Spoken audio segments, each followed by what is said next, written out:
Hey boys, welcome back to some more Tongan International World Cup campaign career mode. It's been a while since the last match, and we had a thriller against the old arch rivals in Samoa, and now we're going to be taking on the Kiwis. So a couple of huge matches. This is a tough pool, dude.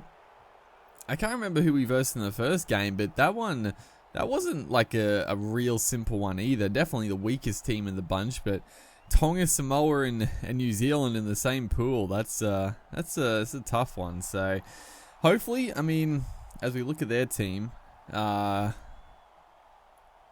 Caleb Aikens was the fullback for some reason. The forward pack, pretty, decent. Jaden Sewer's there. I wouldn't be surprised if Sewer does have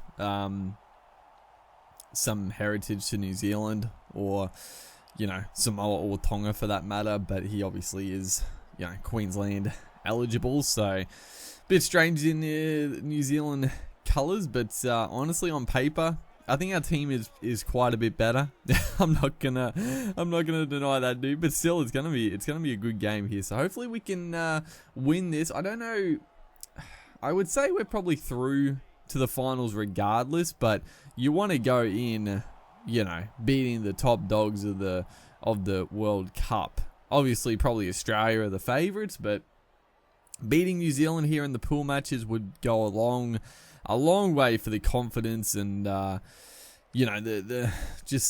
morale for the team. So and like I was gonna say at the start, apologies for the inconsistency with this series is right here. Beautiful little inside play. Will Hopewade, who has been, he's been his usual solid yet brilliant best for us in this campaign. I feel for Hopewade, dude. He's sort of the forgotten man in internationals and representative levels and just being talked about because he plays for the goddamn Bulldogs. I think Hopewade is one of the better players in the comp.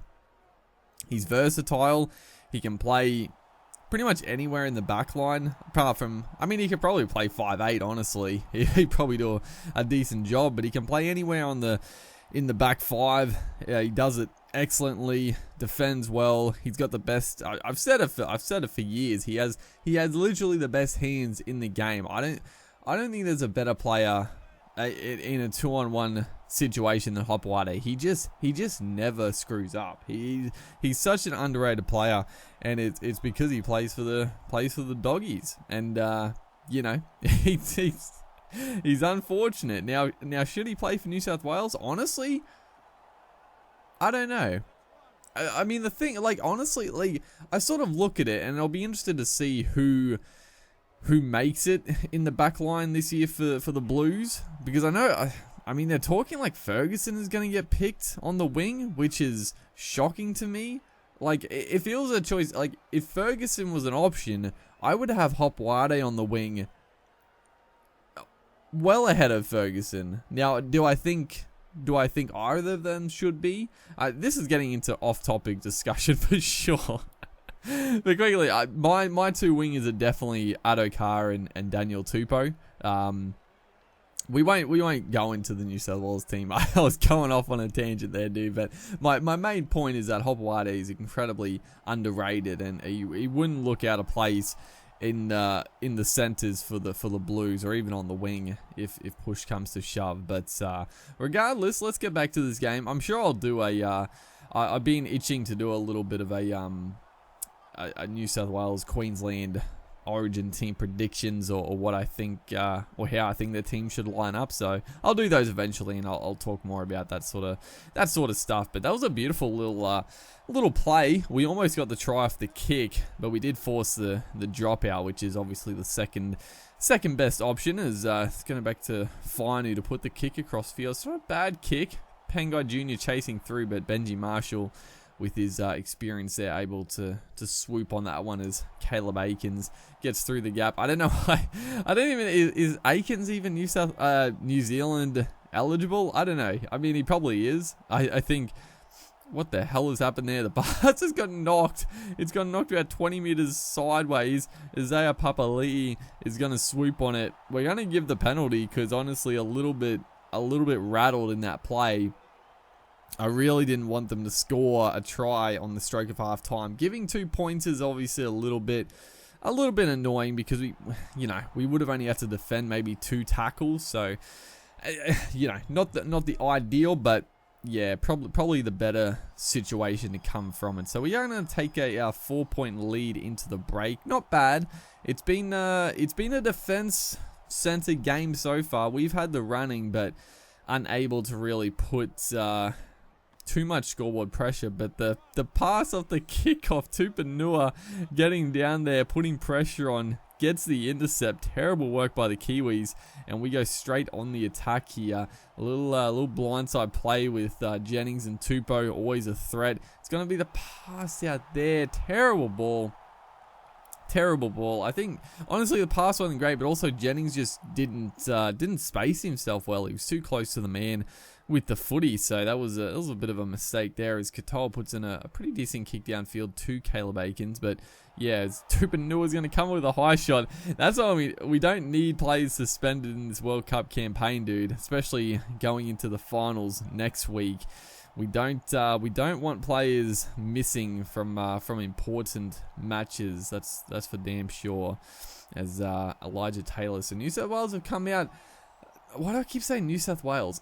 Like in the back of my head, because I started off on that tangent. I keep thinking New South Wales, but New Zealand, for God's sakes, New Zealand. At least I caught myself half the time, as they are going to score with Benji Marshall hitting the hole there. But half the time I'll say something that I don't mean to say, and I'll go the whole video without realizing, and then obviously everyone in the comment section is like, "What the hell is that? What you said? You said the thing wrong." So at least that time I realized, who is this? Elijah Taylor is going to make it back-to-back tries. All of a sudden, New Zealand are going to hit the lead, and it's going to be an 8-point lead. Bryson Goodwin is not going to miss this conversion. So we have just come out in the second half. Apart from that early mistake by New Zealand, apart from the intercept off the kickoff, we just have not had the footy as right here. What are they doing? We hit the post. We caused all sorts of panic. So they're having a lot of trouble with the kick receptions. So we need to make him pay here. Manaisi Fainu just, there you go. That's a try. He put the ball down so hard it's gone into freaking orbit. That was good. This is a weird game, dude. This is a weird video. It's a weird game. I don't know what's going on, but Fainu has kept us in the game. The kickoff kept us in the game. 2 kickoffs now New Zealand have squandered. Dude, as soon as I said that New Zealand, I'm like, wait, did I say New South Wales? I'm losing my mind. As who is this Big Tama Lolo? I haven't seen too much of him, but that's a big run. He's going to get the offload back to Penguin Jr. It was a bit of a sloppy offload, but we'll take it. So 2 points to deficit. A try here, and it's almost game over. A little inside play. Adam Fanor-Blake almost to the line. Looking to go left here. Fainu gets the pass away there. Daniel Tupou draws in 2. Beautiful ball back on the inside. Michael Jennings. We won't talk about his dramas recently, but what a ball that was. It was a bit sloppy out to Tupou. We didn't really want the ball to hit him that early, but great work. Tupou has been in some fine form in the NRL, and that right there, that was just that was silky play. You know, New Zealand thought they needed 2 players to cover him. Nice little ball back on the inside, as simple as you like. As who is this? Takeaho just streaks into the backfield, showing real pace there.